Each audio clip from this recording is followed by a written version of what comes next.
سابق chairman P T I ہمیشہ خاور مانیکا کی غیر موجودگی میں گھر آتے، بشرا بی بی کے ساتھ ڈرائنگ روم میں نہیں بیٹھتے تھے، دونوں ہمیشہ کمرے میں چلے جاتے۔ خاور مانیکا مجھے کہتے دیکھ کر آؤ، میں کمرے میں جاتا تو سابق چیئرمین برا بھلا کہتے۔ کئی بار خاور مانیکا کی ہدایت پر انہیں گھر سے بھی نکالا۔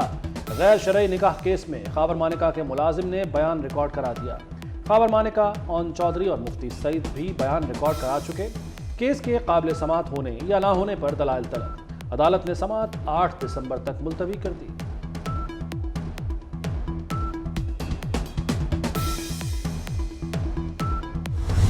آج آپ کے ملازم، آج آپ کے دیگر لوگ کیا کہہ رہے ہیں، اور کیا اس سے پہلے آپ نے خود، آپ کی جو بیوی صاحبہ ہیں، انہوں نے خود کیا اعتراف نہیں کیے کہ کب ملاقاتیں ہوتی تھی اور تم خود کب جاتے تھے؟ کیا پاک پتن کے لوگ بھول سکتے ہیں ان چیزوں کو کہ راتوں کو آپ آتے تھے اور صبح کا سورج طلوع ہوتا تھا جو جاتے؟ نواز شریف سے لوگ آخری امید سمجھتے ہوئے اس کو سپورٹ اس لیے کر رہے ہیں۔ مانیکا کے ملازم کی گواہی سن کر ہمیں شرم آتی ہے، شرم آتی ہے کہ اس طرح کے لوگوں کو سر پر بٹھایا گیا۔ میاں جاوید لطیف نے نواز شریف کو لوگوں کی آخری امید قرار دے دیا۔ فردوس عاشق اوان نے کہا کہ مرشد سے ملاقاتیں کب سے تھیں، یہ صاف ظاہر ہے۔ یہ جو الیکٹرل فراڈ ہوا ہے، یہ جو ایک ڈھونگ رچایا گیا انٹر پارٹی الیکشن کے حوالے سے، اس کو آپ خود کالعدم قرار دے دیں اور ایک سنجیدگی دکھائیں کہ آپ شفاف الیکشن کرانا چاہتے ہیں۔ کوئی کہتا تھا ایزی لوڈ، یہاں کھڑے ہو کے کہتے تھے، وہ تمام کے تمام خود ڈاؤن لوڈ ہو گئے اور چلے گئے۔ وہ حقائق سامنے ہم نے رکھے ہیں کہ یہ الیکشن جو ہے، یہ الیکشن ایکٹ 2017 کی کھلا خلاف ورزی ہوئی ہے۔ پی ٹی آئی کو شفاف الیکشن تک بلے کے انتخابی نشان استعمال کرنے کی اجازت نہ دی جائے۔ اکبر ایس بابر نے P T I intra party election challenge کر دیے، الیکشن کمیشن میں باضابطہ درخواست دائر کر دی۔ مطالبہ کیا الیکشن کمیشن نئے انٹرا پارٹی الیکشن کرانے کا حکم دے۔ پی ٹی آئی الیکشن محض فریب اور دکھاوا تھے، یہ کمیشن کو دھوکہ دینے کی ناکام کوشش تھی۔ اکبر بابر نے ویڈیو فوٹیج اور دیگر شواہد بھی جمع کرا دیے۔ الیکشن کمیشن کا نوٹس کام کر گیا، وزارت خزانہ نے انتخابات کے لیے مزید 17 ارب 40 کروڑ روپے جاری کر دیے۔ وزارت خزانہ نے اس سے قبل 10 ارب روپے جاری کیے تھے۔ الیکشن کمیشن کو 27 ارب 40 کروڑ روپے جاری کیے جا چکے۔ بجٹ میں الیکشن کے لیے 42 ارب روپے مختص کیے گئے تھے۔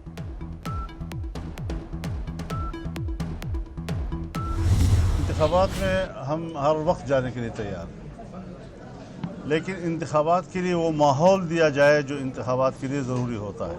2 صوبے اس وقت بدامنی کے لپیٹ میں ہیں۔ اس سارے صورتحال میں کیا انتخابی مہم چلائی جا سکے گی؟ ایک سوال ہے۔ اس کا یہ معنی نہیں ہے کہ ہم الیکشن ملتوی کرنا چاہتے ہیں۔ لاہور میں بیٹھ کر ماحول نہیں دیا جا سکتا۔ انتخابات کے لیے تیار ہیں لیکن ماحول دیا جائے، مولانا فضل الرحمان کا مطالبہ۔ کہتے ہیں 2 صوبے دہشت گردی کی لپیٹ میں ہیں، ہمارے کارکن شہید ہو رہے ہیں، کیا اس بد امنی کی صورتحال میں انتخابات ہو سکتے ہیں؟ لاہور میں تو سب ٹھیک ہے لیکن ہماری طرف تو آئیں، نون لیگ سے سیٹ ایڈجسٹمنٹ کریں گے۔ پی ٹی آئی ایک غبارہ تھا جو پھٹ گیا۔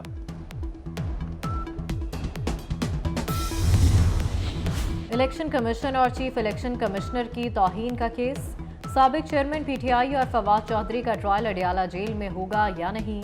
الیکشن کمیشن محفوظ فیصلہ کل دوپہر 12 بجے سنائے گا۔ وزارت داخلہ نے سابق چیئرمین پی ٹی آئی کو الیکشن کمیشن میں پیش کرنے سے معذرت کی تھی۔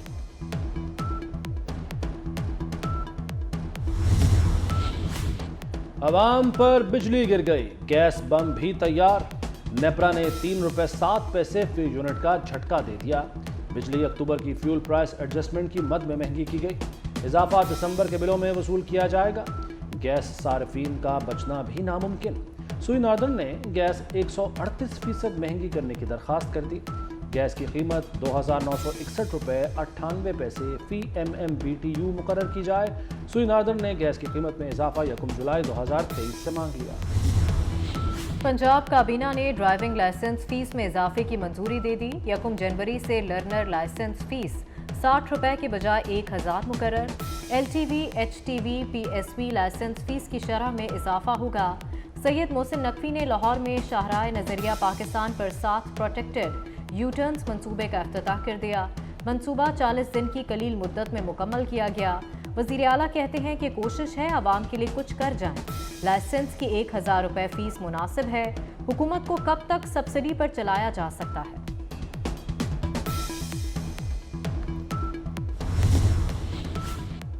پنجاب میں صحت کی سہولیات کی فراہمی موسم سپیڈ سے جاری۔ وزیر اعلیٰ سید محسن نقوی صبح سویرے میو اسپتال پہنچ گئے۔ چلڈرن ایمرجنسی اور مین ایمرجنسی بلاک میں اپ گریڈیشن کے کاموں پر پیش رفت کا جائزہ لیا۔ خواتین سے ان کے بچوں کے علاج معالجے کی سہولتوں بارے دریافت کیا۔ وزیر اعلیٰ محسن نقوی نے سروسز اسپتال کا دورہ بھی کیا۔ کالج آف نرسنگ کی ابتر صورتحال پر برہمی کا اظہار۔ کالج آف نرسنگ کو اپ گریڈ کرنے کا اعلان کر دیا۔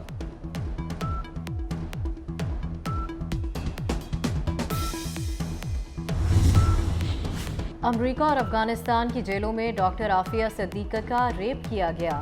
جیل گارڈز نے 2 بار جنسی زیادتی کی۔ ڈاکٹر عافیہ کے وکیل کے خوفناک انکشافات۔ بگرام جیل میں ڈاکٹر عافیہ سے زیادتی بطور تفتیشی حربہ کی گئی۔ ان سے آئے دن بدسلوکی اور تشدد کیا جاتا ہے۔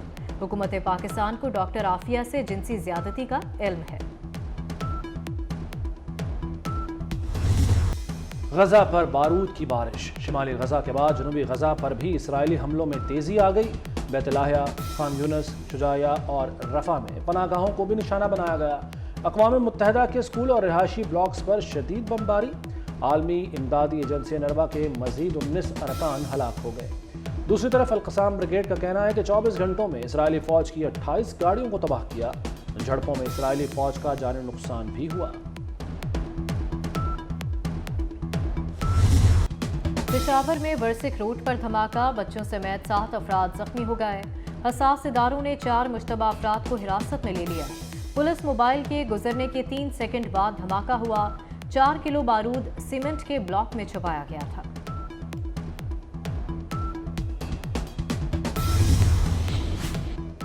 سکھ یاتریوں سے لوٹ مار کرنے والا گینگ غیر ملکی نکلا۔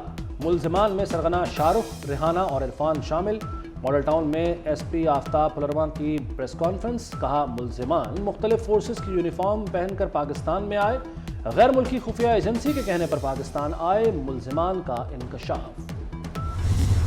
میجر محمد اکرم شہید نشان حیدر کا 52واں یوم شہادت۔ پاک فوج کا خراج عقیدت۔ شہید نے 1971 کی جنگ میں ہیلی کے محاذ پر دشمن کے حملوں کو پسپا کیا۔ مادر وطن کا دفاع کرتے ہوئے جام شہادت نوش کر گئے۔ جہلوں میں میجر محمد اکرم شہید کے یوم شہادت پر پروقار تقریب۔ یادگار شہداء پر پھولوں کی چادر چڑھائی گئی۔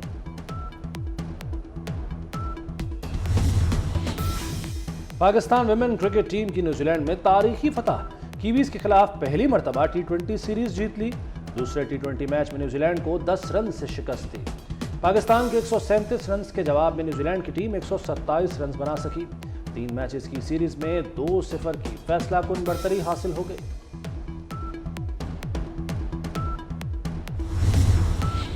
پاکستان اور آسٹریلیا کے درمیان سیریز کی خوبصورت ٹرافی کی رونمائی کر دی گئی۔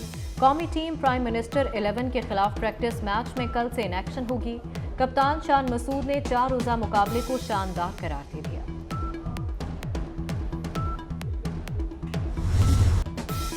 اور غزل گائکی کی بیتاج بادشاہ استاد غلام علی نے زندگی کی 83 بہاریں دیکھ لی۔